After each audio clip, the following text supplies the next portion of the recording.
The real revelation of The Smile is that it's allowed Thom Yorke and Jonny Greenwood to make really good records without having to make cultural defining records.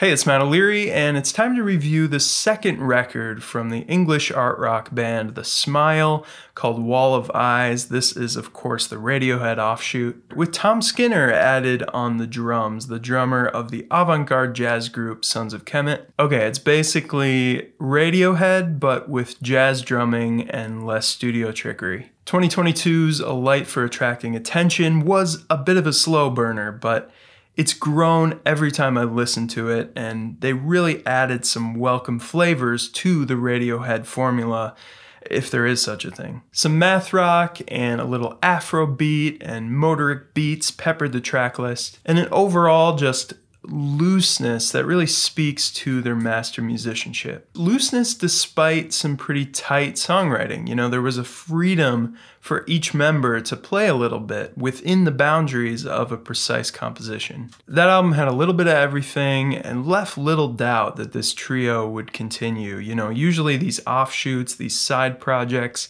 come and go with a spark of inspiration, but this one felt different. And I'm very pleased to hear that Wall of Eyes has doubled down on the prog rock stylings. Like on Read the Room, this lumbering psych jam with an inventive and twinkling guitar line from Greenwood. I love that softer folk bit that bridges the front and back half of the song, as it shifts into a very King Gizzard moment with that steady 4/4 motoric beat and these unusual minor harmonies. I should say, you know, King Gizzard in this long lineage of krautrock, it's just a fantastic track that I really can't see Radiohead ever doing. The memorable mathy guitar work continues on Under Our Pillows, and I was really happy to see some of those wacky guitar lines from Greenwood that were so prominent on that first album continue here, even if it was just these two tracks. Under My Pillows makes use of an odd meter, and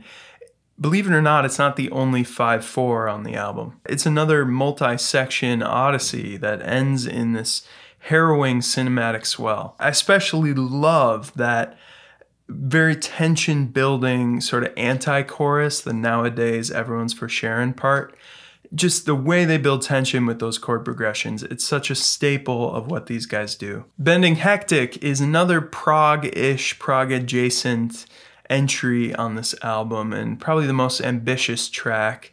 And it kind of feels like something maybe Animal Collective would do, especially at that beginning with the tempo-less kind of meandering. It's a chance for Tom Skinner's free-flowing jazz drumming to skitter around like a playing cat. As this suicidal car crash off an Italian mountainside ensues, it's very much like the James Bond movie of rock music. You never get a clear answer on whether he drives off the cliff or not, but all the better. It's a psychological trip like you'd expect from Yorke, and accompanied by Greenwood's flair for the eerie and dramatic. Although it's slightly a troubling lyric, especially with how personal a lot of these lyrics seem to be, you know, being in a band like Radiohead, just the expectations, the weight of that has got to be pretty intense. It's truly a wall of eyes. If you're looking for the harder rocking songs from The Smile, those three tracks are pretty much where it ends. I Quit is a rare synthetic track here with some glitching electronics and a drum machine, while the title track, Wall of Eyes, is pretty much the opposite with this very organic classical guitar foundation. Although both of these songs, this one and Teleharmonic, are a little bit dynamically just flat, for me, I'm kind of torn on the songs overall because I do really love the more cerebral sounds, the dissonance, the rich textural layers. But those two songs in particular, and a couple other moments on the album, are just a little bit of a flat line. And the melodies are a little amorphous as well, so they don't quite save it. The Smile as an extension of Radiohead are really an idea that kicks hard against the rock and roll hero of the 70s, you know, the leading man icon mythology of that era of rock and roll. They're iconoclasts, you know, they're not icons. And York, you know, plays a minor role in lifting up the idea of the song, the concept, and not the individual or the performance. You know, it's this whole ethos. But I can't lie, I do kind of like it when York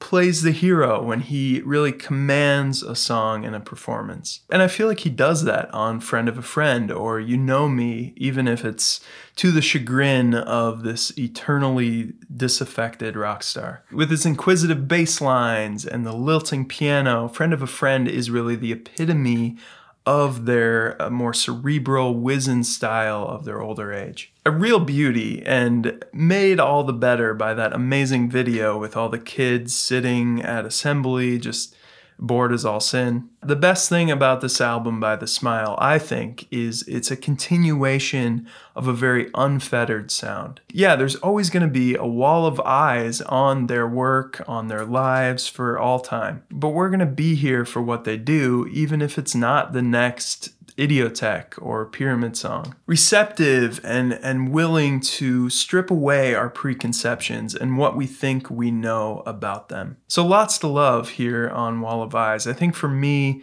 the first album just gets a slight edge for some reason, but maybe this one will creep that way. It's definitely a strong 7.5 or 8 out of 10. Definitely a leading light for all of alternative music in 2024 so far. But do share your thoughts down below. If you haven't yet, like the video and subscribe to the channel. And as always, thank you so much for watching.